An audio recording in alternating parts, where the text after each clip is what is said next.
салом мухлисони беҳтарини дунё. Дер боз дар канал видео набуд. Хай худатон медонед сабаб дар чист. Имрӯз мехоҳам хабарҳои тару тозаро дар бораи Барселона гап занам. Агар ту мухлиси Барса бошӣ ва хоҳӣ ки аз хабарҳои дастаи дӯстдоштаат қафо намонӣ, то зудтар дар канал обуна шуда зангулачаро зер кун ва албатта лайки қиматбои худро аз ёд набарор агар хоҳӣ ки видеои нав тез барояд. Ҳамада тамошои хуб, рафтем.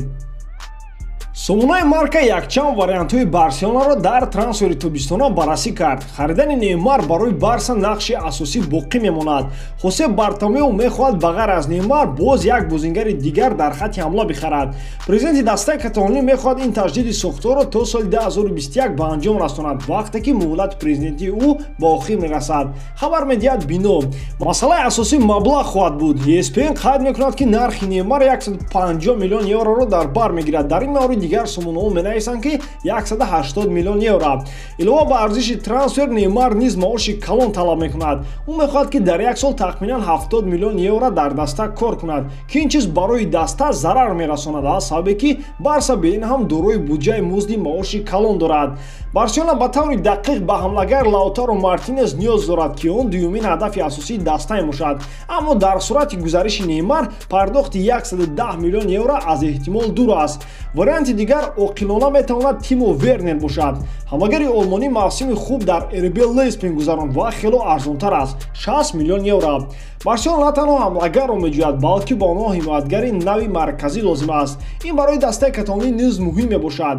ҳунарнамои Самуэл Умтити бад нест, дар сурате ки Жерард Пике дар марҳилаҳои охирини касбияш қарор дорад. Ба ғайр аз ин дилхоҳ шаҳрнома бастан бо ягон ползашинник аз ояндаи Карлос Аленя вобастагӣ дорад, ки ӯ айни ҳол ҳамчун иҷора дар Бетис ҳунарнамоӣ дорад. Бародарон, дар комментария нависед ба Барселона ки бисёртар лозим аст, НЕЙМАР ё ин ки Лаутаро Мартинез. Вақти реклама. Дӯстон, сарпарасти видеои мо ширкати 1x мебошад. онҳо на танҳо моро дастгирӣ мекунанд, балки дастаи Барселонаро. Агар футболро хуб фаҳмӣ ва хоҳӣ ки дар оянда дастаи Барселона ва канали моро дастгирӣ кунӣ, то ба ссилкаи комментария буда даромада бо промокоди барсатиҷӣ соҳиби 6,500 рубл шавед. Дастгирии шумо, пешравии мо. Чӣ хеле ки Daily Express хабар медиҳад, агар Арсенал хоҳад Абамеянгро ин тобистон фурӯшад, то дигар дасторо бикӯбад ба ғайр аз Барса. Ба хабари бино намояндагони Барселона шахсан бо бозингари габонӣ ба алоқа баромаданд ва гуфтанд ки дигар ӯ ба даста лозим нест. Чӣ хеле ки дар боло қайд кардем, нақши Барселона дар ҳамла ин Лаутаро Мартинез мебошад. Дар ин маврид трансфер Лаутаро метавонад ба Абамеянг ёрӣ расонад, аз сабабе ки Интер ӯро ҳамчун ивазшавандаи Мартинез мебинанд. Барселона тайёр аст бо дарвозабон Андре Терштеген шартномаашро дароз кунад бо маоши баланд. Дастаи Каталонӣ ба дарвозабони олмонӣ шартномаи нав то соли 2024 пешниҳод кард бо маоши 6.3 миллион евро дар як сол, ҷамъи бонусҳо. Ҳар дуи тараф аллакай гуфтушунидро сар карданд, хабар медиҳад журналист Николас Кира. хотиррасон мекунем ки шартномаи ҳозираи Терштеген то июни соли 2022 мебошад.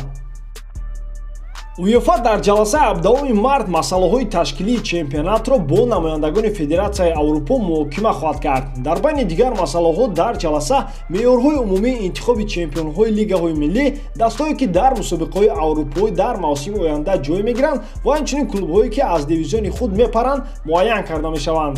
УЕФА кӯшиш мекунад ки агар мусобиқаҳо аз сабаби коронавирус қатъ карда шаванд, дастҳое ки дар ҷадвал пешсаф мебошанд чемпион эътироф карда мешаванд.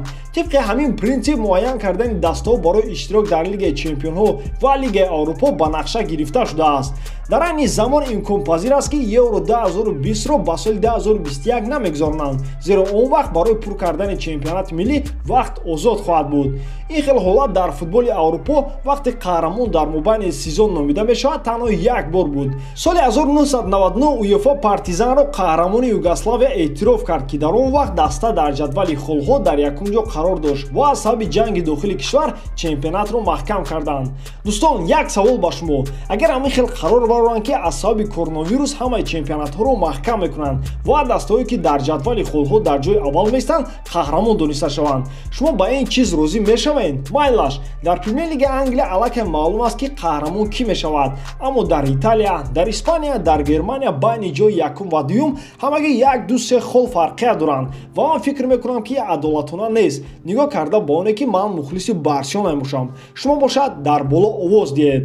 ба ҳамин видеои имрӯза тамом. бародарон, худро аз ҷойҳои ҷамъиятӣ дур кунед, то ин ки ба касалии коронавирус гирифтор нашавед. Бо шумо буд Муҳаммад Гаиров. худо нигаҳбонатон.